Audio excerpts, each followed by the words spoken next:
Bonjour tout le monde, j'espère que vous allez bien, en forme et bien en compagnie. Si vous avez des remarques sur mes vidéos, n'hésitez pas à me contacter, n'hésitez pas à commenter, je serai toujours ici pour vous.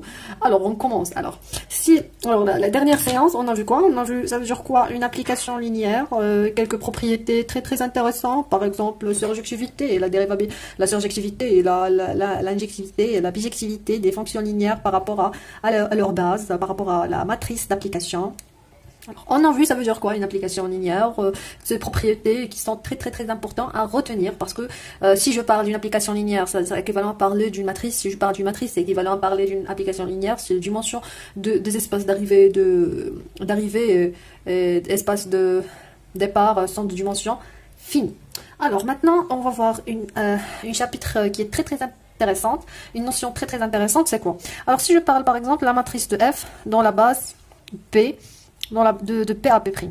C'est-à-dire si P est égal à E1 jusqu'à En, une base de E, et P' égale à E1' jusqu'à En', une base de F. Alors si je prends par exemple F, une application de E dans F, alors P c'est une base de E, P' base de E'. Alors la matrice de F dans la base P', c'est-à-dire on exprime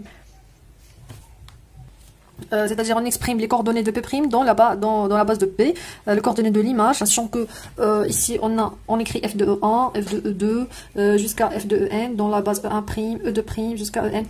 C'est-à-dire c'est la matrice de F de P dans P', c'est-à-dire on exprime les images de F de E1, F de E2, l'image de cette base dans cette base, E1' jusqu'à N', alors on trouve une matrice quelconque. Maintenant, ça se pose une question. Si par exemple j'ai une matrice dans une base à une autre base, est-ce que je peux changer les deux bases? Si je change les deux bases, est-ce que la matrice change? Alors évidemment, oui. Alors la matrice change, mais l'application linéaire reste la même. C'est-à-dire l'application linéaire est inchangeable par rapport à les deux bases. C'est-à-dire si j'ai deux autres bases, par exemple C, C', deux autres bases différentes de E et F, respectivement. Alors on a la matrice de F dans ces deux bases, à quoi est égale? Sachant qu'on a cette matrice et on a l'application. Alors c'est ça la question qu'on va essayer de répondre. C'est très bonne question et très importante. On va voir pourquoi. Parce que ça aide à résoudre des systèmes, des équations, résoudre beaucoup de problèmes en algèbre linéaire. Très bien. Alors, mais avant de passer à la matrice d'une base à une autre base, on a besoin de définir quelques notions. Il s'appelle la matrice de passage. C'est une matrice pour passer à cette base, à cette base, et cette base, à cette base, on a besoin de matrice de passage qui va nous aider. Alors, c'est P. Alors, si par exemple j'ai deux bases, alors la matrice de passage de P en P', c'est-à-dire on exprime P' dans la base P. Alors, c'est la matrice identité telle qu'on exprime P' dans la base P. C'est-à-dire c'est E1' jusqu'à En' dans la base E1 jusqu'à En. Alors, on exprime P' dans P. On le note comme ça, on exprime P' dans P. Matrice identité, j'écris un prime parce que c'est la matrice identité, le rimage c'est eux-mêmes. Un exemple de matrice de passage. Alors si je prends par exemple, si je me place dans R2 et je prends la base canonique associée à R2 et je prends P', c'est E1', E2', tel que E1' égale à 2, 3 et E2' égale à moins 2, 5. Alors la matrice de passage de P à P', c'est-à-dire on exprime P' dans P, on exprime P' dans cette base. Alors c'est 2, 3, moins 2, 5. C'est-à-dire on exprime E1', E2' dans la base E1, E2. Très bien. Maintenant, on va voir une propriété très intéressante, c'est que la matrice de passage est toujours inversible, parce que c'est l'identité, et on a une propriété qui dit que l'inverse de la matrice de passage qu'on exprime P' dans P moins 1,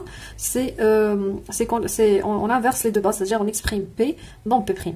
Alors c'est ça, l'inverse d'une matrice de passage, c'est très important, très important, parce que c'est ce qu'on va essayer de faire après. Commencer par changement de coordonnées de deux vecteurs. Alors si j'ai x appartient à E, un élément de E, j'ai x, c'est le vecteur colonne des coordonnées de x dans la base B. Alors le vecteur colonne, x c'est x1 jusqu'à xn, x2, etc.